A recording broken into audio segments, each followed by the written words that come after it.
Here's your bracket members: Braden Gleason, Lacey Pickering, Nikita Lear, Hayden Gasser, Landon Stevens, Joey Wolf, Rafael Flores, Caleb Hosier, Logan Smith.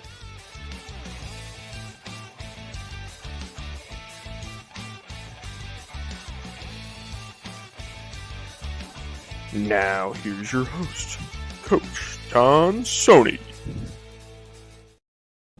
Welcome to Bracket U, a college basketball podcast brought to you by Delphi Bracketology. We are in our 10th year of bracketology and want to bring weekly updates to those of you who want to know where your favorite team stands in regards to the NCAA tourney. This podcast is for all you junkies who have March Madness all season long. I'm Brian Tonsoni, known as Coach Tonsoni. I'm here with Braden Gleason, Caleb Hosier, and Caden Gasser. And as you're seeing, we have a couple dots on the live YouTube. School computers and filter systems have blocked cameras from school devices. And we spent 10 or 15 minutes trying to figure it out. Braden got on his phone. We kept the other two here so we could get started right away and get to our half-hour show. So we apologize for not seeing the wonderful faces of Caden Gasser and Caleb Hosier. But we're here for their commentary, not for their good looks. And we will get started right away with the show.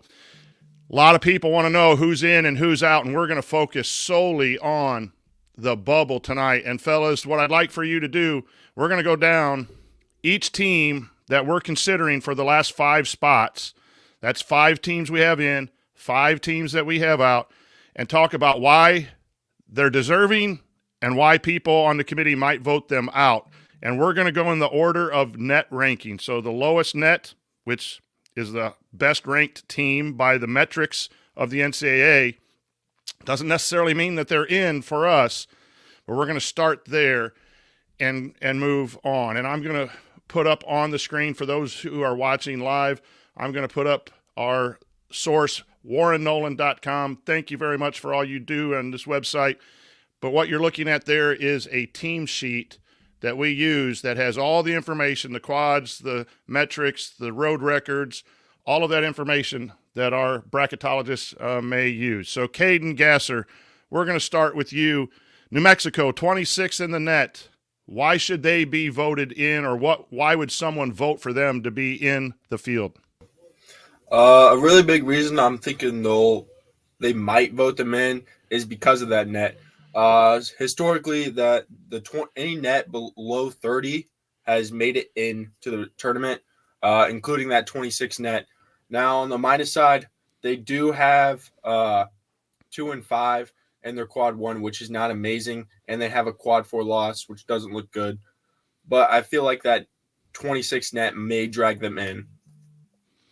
You know, a trend is a trend until it's broken, and there has not been a team in the 20s that has been left out. That means they play good basketball. Their wins have come in conference. It'll be an interesting to see what the committee values.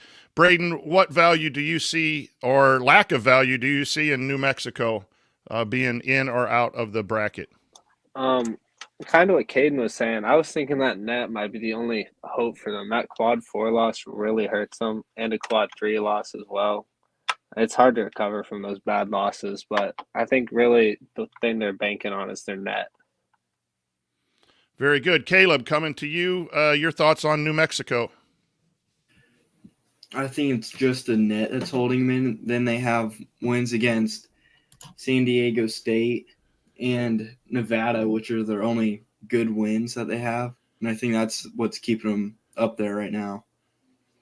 You know, their best overall win is a 19 at home, then a 32 net at home. That's San Diego State and Utah State. And then the Nevada win was their best road win at 33. You guys bring up some really good points. Is it wins? Is it metrics? And really the strength of record metric for New Mexico is 65. And usually you want to see that around the 40s, 45 or below for team selection. So the net is good. Their wins are in a tough conference. The Mountain West has been a really good conference. They might need to win a few more games to get in. We don't have New Mexico in as of right now.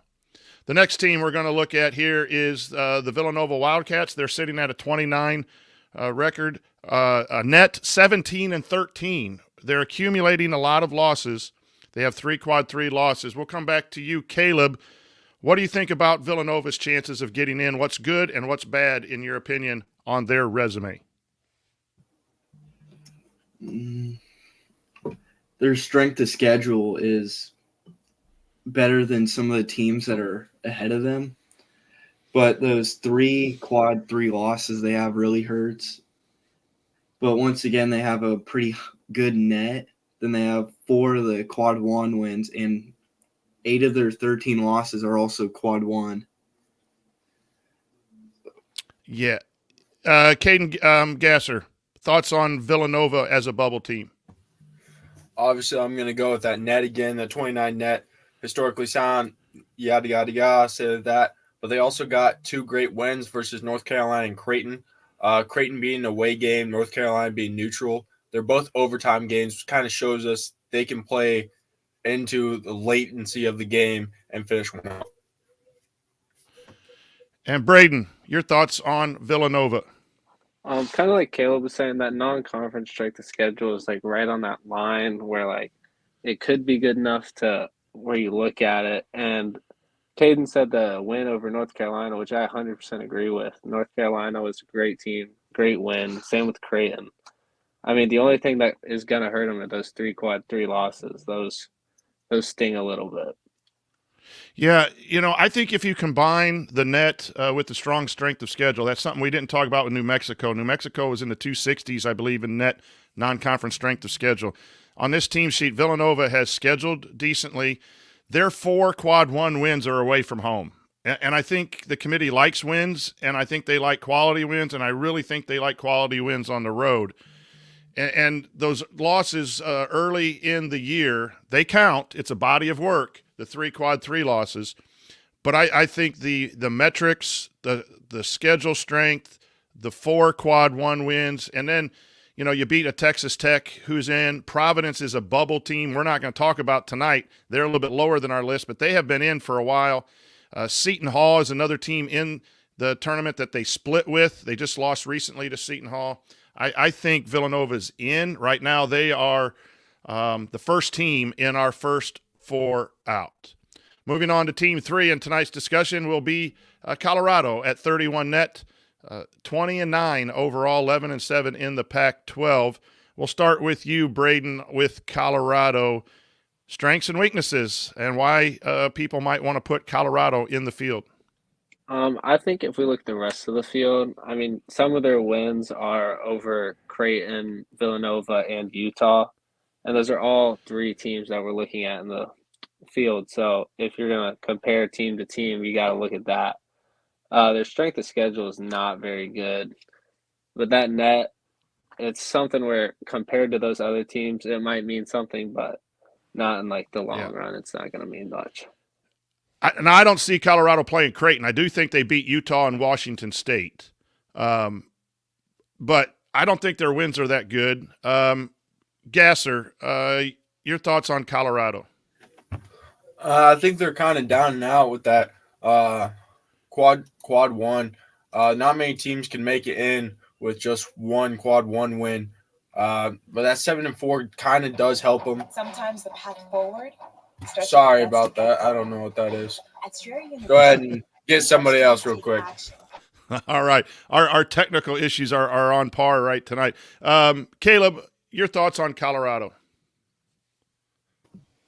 I don't think that they should be in because they don't have really any wins that stand out right now. Their 1 quad 1 win was against Wisconsin or Washington, which is 71, so it's right at the edge of a quad 1 win. And they have a bunch of bad losses where they could have really, if they won that would have really boosted them, but they haven't capitalized on those good games. And they have a lot of bad losses like UCLA, Arizona State. And I feel like that net makes them look a lot better than they are. They have won a few games in a row. I agree with you guys. 2-7 on the road, a 253 non-conference schedule. Their best non-conference win was Richmond, who might be in the field. They won the A10 or leading the A10 going into the tournament at a 69 net in quad 2. I think Colorado's way down on this list. to be honest with you, and would have to really do some damage to move up our list. Next team for us on the bubble is St. John's at 36 net. They have been hot recently, winning a few games in a row. They're at 18-12. Braden, will come to you. St. John's, in or out? What do you think? I'm saying they're in, but first off, I'd like to apologize. Everything I just said was all about St. John's, not about Colorado. I got them mixed up. I was wondering where you were coming from with the Creighton stuff, but that's all right. We got it fixed. Yeah, no. I mean, as I said, you just got to look at those wins. Creighton, Villanova, Utah. I mean, those are all teams in the field. And I don't think their quad 3 loss is going to hurt as bad as people having 3 quad 3 losses or 2, like, because they're not that bad of a loss, honestly, I think. The 36 net's really going to help them out. I like what you said there, too, with evaluating some of the quad 3 losses. When you look at them, you got to look at who they played. I think when we get to Texas A&M, they lost 3 games at home in conference. If those games were on the road, that'd have been quad 2 losses. So it wasn't like they had really horrible quad 3 losses to teams that, aren't good Power 5 teams. And the same can be said with Michigan. Michigan's going to come in last in the Big Ten, but at that time, November 13th, that was the second game of the year. I know it's a body of work, and that game is just as important as the game they're going to play this weekend to finish. But if you're going to have a bad loss, have it in the beginning of the year and then play well at the end. I think you can excuse that one quad 3 loss. And if you do that, 46 strength of record, 28. Guess, are you back? What are your thoughts on St. John's? Yeah, I'm back after that. St. John's, I mean, they scheduled really well this year. Getting 14 quad 1 games is really something. Not many teams can do that this low. Not many teams higher up can do that. 5-9 is not amazing, but they did play some really good teams, losing to Connecticut twice, Marquette twice. But those are great teams. They beat Creighton home and Villanova on the road, which is pretty good. I really feel like St. John's, which was kind of an underdog in our discussion today in the classroom, no one really talked about them, but I feel like they're a really good pick and could possibly sit there at the 41 line. Caleb, your thoughts on St. John's? I like them in just because they have a lot of good wins with Creighton and Villanova twice, which is right there on the bubble, and Utah, who we're looking at. And some of the teams around them don't have those quality of wins. Then the net is not looking bad either. Yeah, their net's really jumped up to 36. They're going to have another chance to boost that. I think they play, is it at Georgetown? They just beat DePaul. I think they end with Georgetown. It would be nice for them to at least win a game in the Big East tournament. 46 strength of record, 28 in Ken Palm, 5-9, 9-11 in quads 1 and 2. Strength of schedule right in the middle, about 180. Yes, I think St. John's is in. I think they're going to have to be possibly at Dayton in those first 4. And here's something, too. We have New Mexico out. New Mexico is coached by a Patino, and so is St. John's. Father, son, first 4, Dayton. Does the committee throw those teams together? I guess we'll have to see. All right. I do want to address something. We did have a vote. We have about 28 students in our bracketology power hour on Tuesday and Thursday. We have about 9 or 10 that are very active in what we call our executive committee. Our executive committee will be the ones who do the final votes and tallies here at the house that I'm at next Wednesday. They have the official say, but we took a vote of everyone. And some of these are brand new bracketologists, and they may value some things, and they're rookies. But the vote came in today, and St. John's was not in there, but we kind of put them in there for Providence. We flip-flop Providence and St. But that kind of vote was good, too. The majority of 28 people thought, I think they were on Iowa, I think they're on Villanova. They are on Texas A&M, which is a shock, and I will talk about them coming up. But that's what Caden was referencing. Our final vote was the final class before we change for the 9 weeks. So now we're coming up to our 5th team, and that is number 46, Utah. We have had Utah in. They're our last team in. That really can be adjusted. I think right now it's New Mexico or Utah. We probably have to go back and compare them to some extent. I see we have a few people watching. If you do have any questions, throw them in the chat, and we will be more than happy to try to answer them. Let's go to you, Caleb, on Utah. They are 18-11, 9-9 in the Pac-12, 46 net. What's strong and weak, in your opinion, about their resume?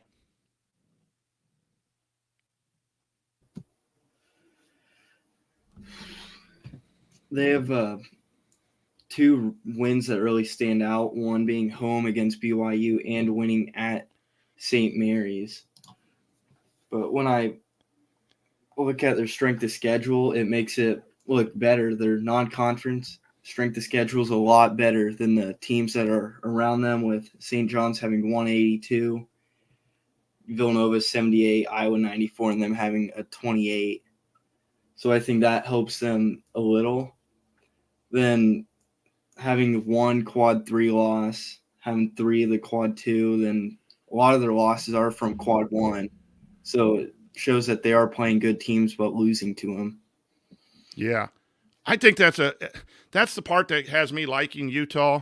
They scheduled strong. I like seeing a good non-conference strength of schedule, comparable with these teams in the net in the 40s. I do. Braden, your thoughts on Utah at 46? I agree with the strength of schedule. That really stands out to me because looking at all their quad 1 losses, they're against good teams. Their win against BYU, that was a big win for them. And I think their strength of schedule honestly cancels out that quad 3 loss. Like, it makes it less noticeable when you realize they're playing a harder schedule throughout the year. Gasser, your thoughts on Utah? Sorry about that. Utah is kind of ups and downs with me. I kind of look at their road record where they're 2-7, and you go to where you look at where they played those losses. You got some of those in quad 2 and quad 1, which is good that they're in quad 1, but it's also 2-7. You don't want to see a lot of road losses when you're looking at it from the committee's eyes. Yeah, I like their strength of schedule. A BYU St. Mary's win is nice. I'm with you. The 2-7 road record has me worried. So does the 3-7 in the quadrant. One, yeah, they got 2 road games this weekend, at Oregon State tonight and at Oregon. I would think they have to win at least 1, if not 2, to stay in. And then you have the Pac-12 tournament. When you don't have good teams in the tournament, you're not going to get a lot of wins. You could get a bad loss. If you lose early, when that committee makes those decisions on Thursday, Friday, and probably Saturday morning, maybe for the last 4, you want to be playing on Saturday if you possibly can. All right, you're listening to the Bracket U. This show is called The Bubble. We're talking about 10 teams for 5 spots on the bubble. And we're going from the lowest net to the highest in a random order. They're not necessarily we're not voting in or out. We're just trying to share with everyone what we think and what we see as strengths and weaknesses. And we're going to be looking at this all the way up until, Wednesday of Thursday of next week when we make our final vote, short of a few contingency plans. We're halfway through our show tonight, and now we go to the team. And I think it might shock some people here, and that's Texas A&M Aggies. They are 17-13, 8-9 in the conference. They have 4 quad 3 losses, and that might be enough just to keep them out. But I'm going to see what the committee here or what our panel here thinks of why they might be in and why they were voted in by our big group today. We'll see if they're going to be voted in by the executive committee here next week. Gasser, Texas A&M. Why do we like them, and why maybe we don't like them? I think we really like them for their 6 quad 1 wins. You got one other team that's kind of near that, and that's Providence. They're kind of way out. and St. John's with 5 quad 1 wins. That's a lot of quad 1 wins for being all the way down here. But then you look at their losses 2 and 4 in quad 3, which does not look good. 3 of those games being at home, which doesn't help at all. You also have their strength of schedule, which does prop them up a lot. Playing great teams, getting 12 games in quad 1 really helps. That's all I got. I'm a toss this back to you a little bit about those quad 3 losses. At home, it's bad. I agree with you about it. It looks bad. Any quad 3 loss is bad. But Ole Miss has been thought to be on the bubble. I think they're out by now, but they're 20 and something, 20-9 or 20-10. They're not a bad team. LSU is above 500 and has beaten Kentucky as well. And then Arkansas was thought to be a pretty good program and just ran into a buzzsaw this year and is having a little bit of a down year, but they have athletes. So if you're going to have quad 3 losses, I think you want those kind of quad 3 losses. Now, the loss to Vanderbilt is awful on there. And losing twice to Arkansas might not be the best thing. But you lose to Memphis, South Carolina, Virginia, FAU, Alabama, Auburn, Tennessee, Houston. They're all NCAA tournament teams that you lost to. And you have the wins. I don't know. Caleb, your thoughts? Looking at how they've played lately, they lost 5 games in a row, and they've just now won 2 in a row with losing at Vanderbilt and Arkansas.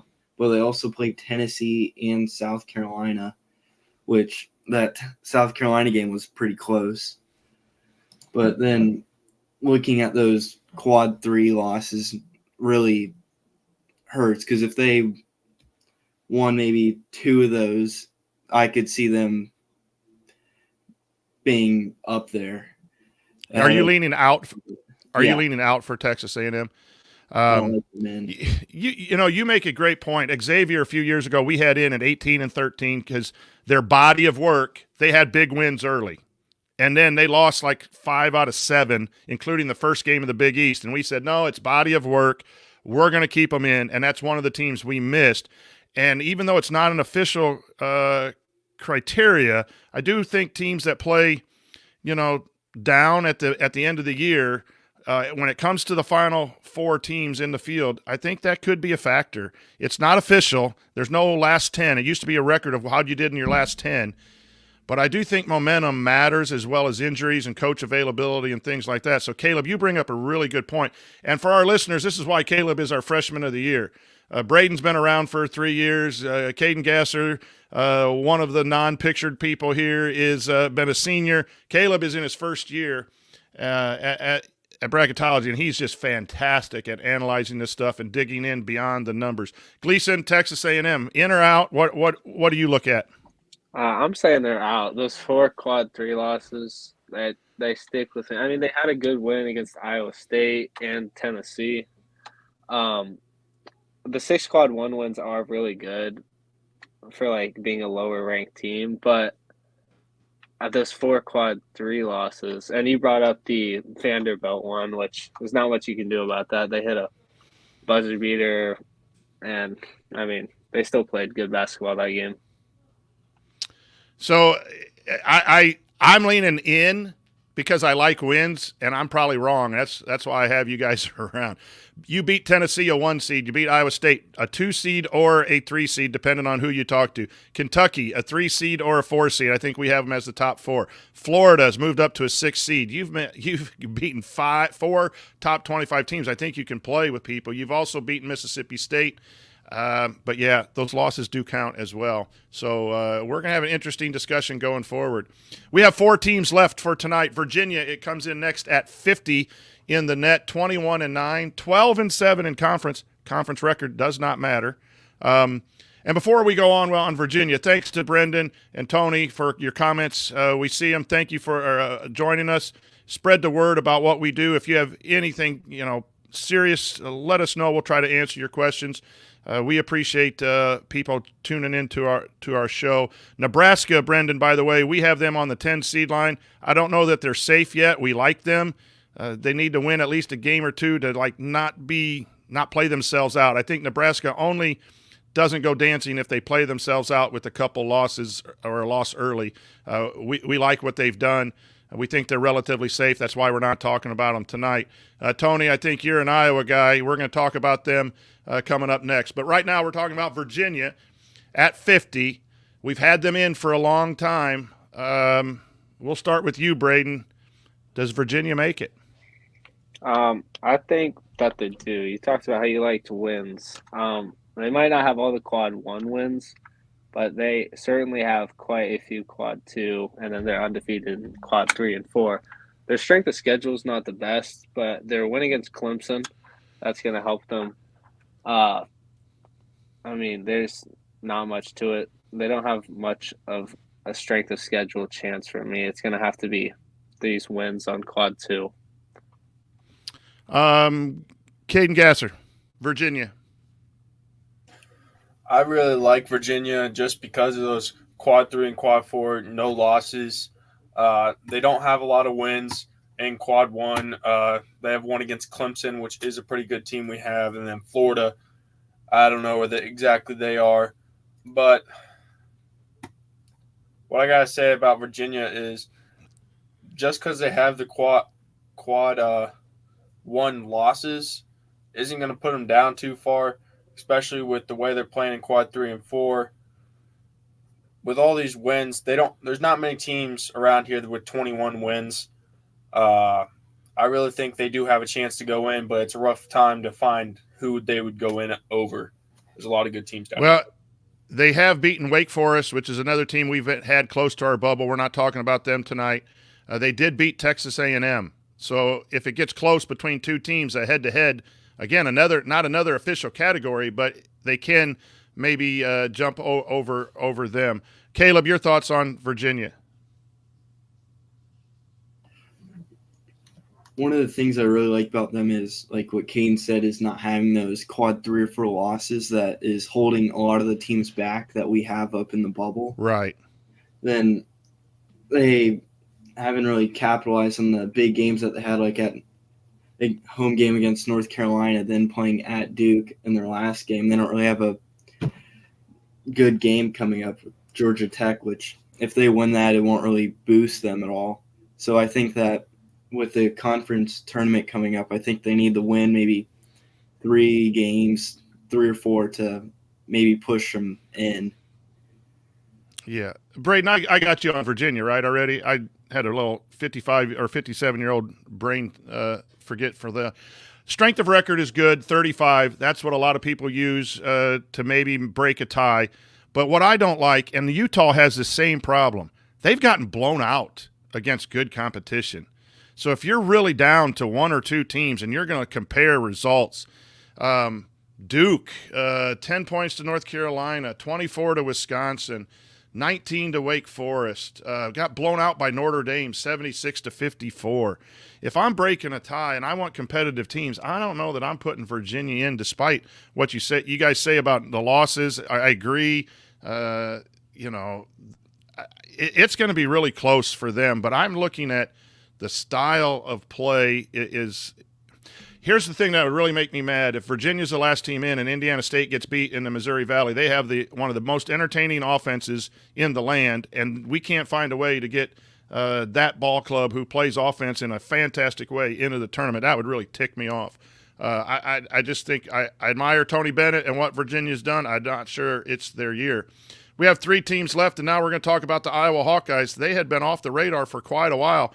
They go on the road and beat Michigan State. They go on the road and beat Northwestern, 2 teams around the 8-9 seed line. They have a win against Wisconsin. You win on the road, you start getting some attention. Caleb, Iowa, your thoughts? I like how they've been playing as of late, winning 4 of their last 5, which they won a game at Michigan State and at Northwestern, which that Northwestern win was Northwestern's first home loss in conference play, which really seems big to me. Then just I think of how they've been playing recently, and now their strength of schedule is now up to 18th, and they have a game home against Illinois, which I think if they win that, it should keep them in, and if they do some damage in the tournament. I'm liking Iowa. We have them in. I think your comment about Sunday's game is a must-win. I think if they lose that and make some noise in the tournament, they could overcome a loss to Illinois. But man, if they beat Illinois, I think that they're going to look. I can't lock them in because a lot of things can happen. Braden, your thoughts on Iowa? I think that they should be in. The Michigan loss kind of hurts, but not as much because they have a big win against Michigan State and Northwestern, as you guys were talking about. I agree. Sunday's win has to be a win or loss, like must win if they want to like be heard and be in, I guess is what I should say. But yeah, that home court advantage, hope it goes their way. That's playing their way out. I think if they win that one and win their first game in a tournament, they're in. But losses hurt at this point of the year. Caden Gasser, Iowa. Iowa's really interesting to me with their 7 1A game or quad 1A games, which is really good. Most of those are losses, but they're obviously a great against great teams on the road mostly too. They'll keep it close with you. I really like their strength of schedule being 18 in their conference, being in the Big Ten. That's going to come, but they also scheduled fairly good in their non-conference.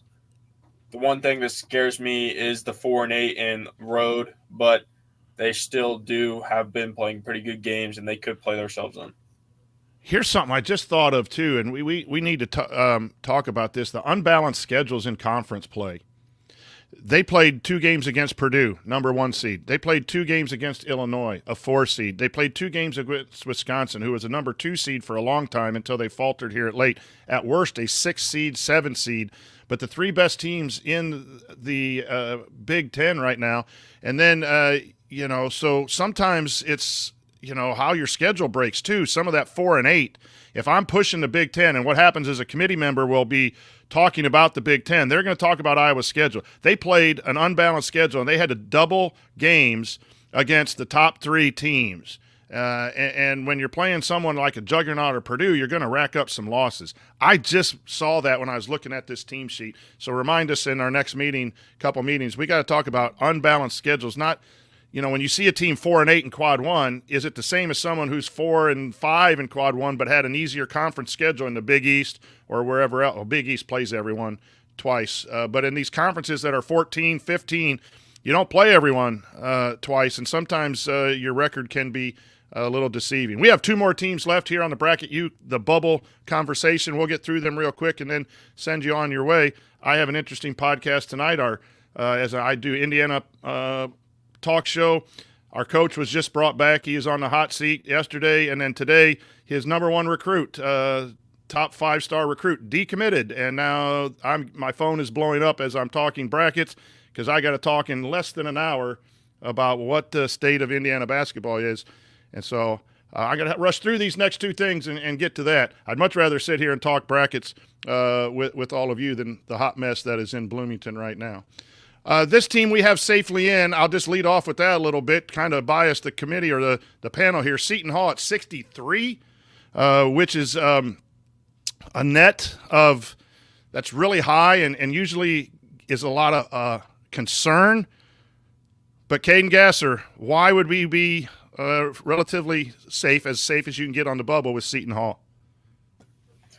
I really think you're getting really safe with those 6 quad 1 wins and 0 quad 4 losses. You really got to give them to it. They play great teams: Connecticut, Creighton, Marquette. Playing Connecticut, picking up a game of their 2 games they play. Creighton dropping both of those, but they're great teams they're playing. The one game is Rutgers, which Rutgers I think is beating Wisconsin right now. If I might be wrong on that, but they're playing great teams, and they have a lot of quad 1 games, and they're winning them pretty significantly. Seton Hall, especially with that conference strength of schedule, has looked really great. recently, and I think they're the safest you can be really out of these guys down here. Braden, well, first of all, Caden, you bring up a good point about quality of losses too. Rutgers is a solid team. They're over 500, I think, or 15-14, and they're really well coached by Steve Peichel. So their worst loss is a 90 or a 99 to USC as a quad 2 because it was neutral, but a 90. So no losses over 100, and there's 350 some teams. So they've lost some games. They've lost 11 games, but they've been, some quality losses to good teams, and they've balanced it with the wins. I love that you said that. So they're 9-10 and have played the 21st overall schedule strength, and they scheduled okay. Braden, let's go to you about Seton Hall.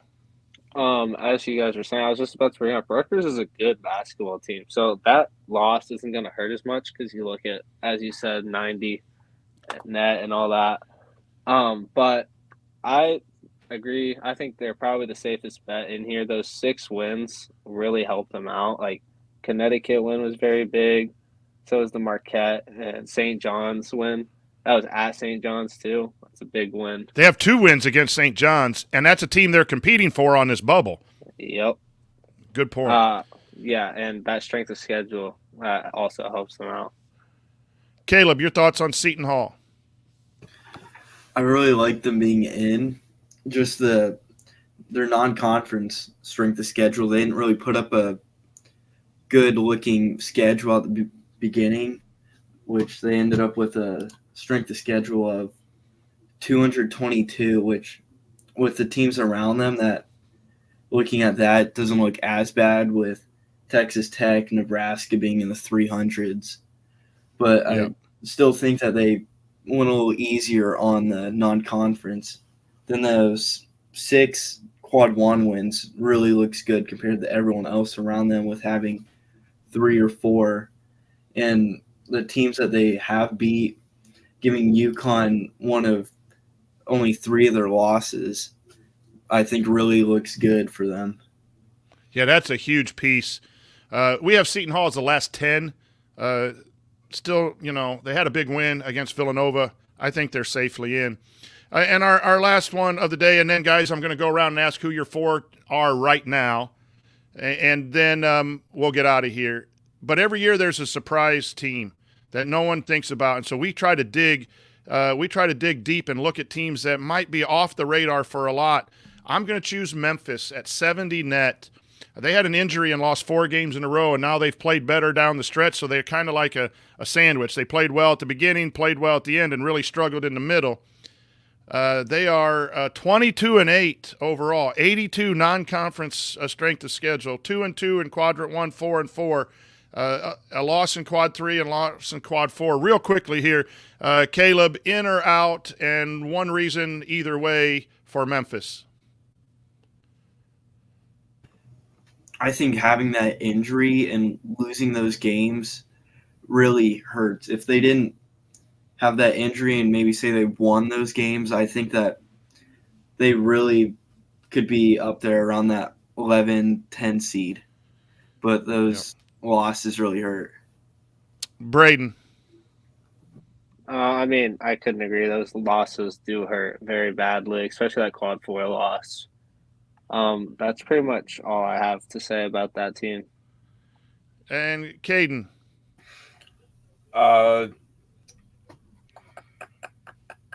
Memphis played really well at the beginning of the season, but once they started losing, they kind of played themselves out, and I don't think they picked it up quick enough to get themselves back in it. So I kind of lean towards them out for the season.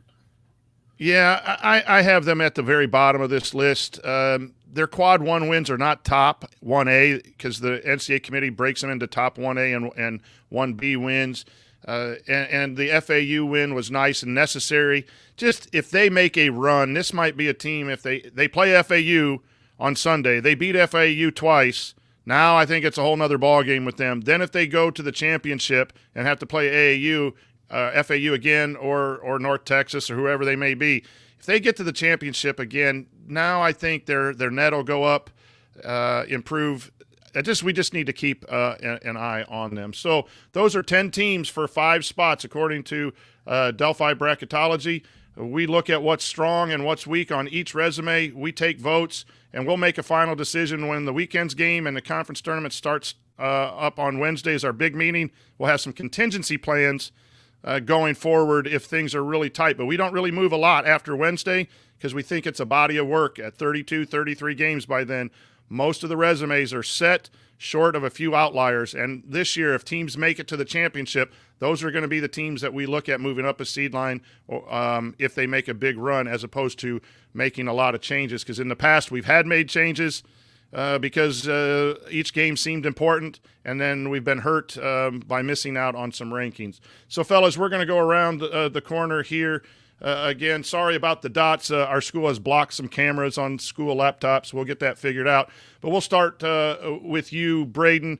Who's your last we'll play Seton Hall in. Everyone will put Seton Hall in as that last 10 seed. So who are your 4 teams that are playing in Dayton? Go, Braden. I'm going to say St. John's, Utah, Iowa, and I'm going to have to give my last one to Virginia. All right, there you go. That's his last 4 in. Caleb, your last 4 in. I'm going to go with St. John's, Iowa, Villanova, and New Mexico. All right, Caden Gasser.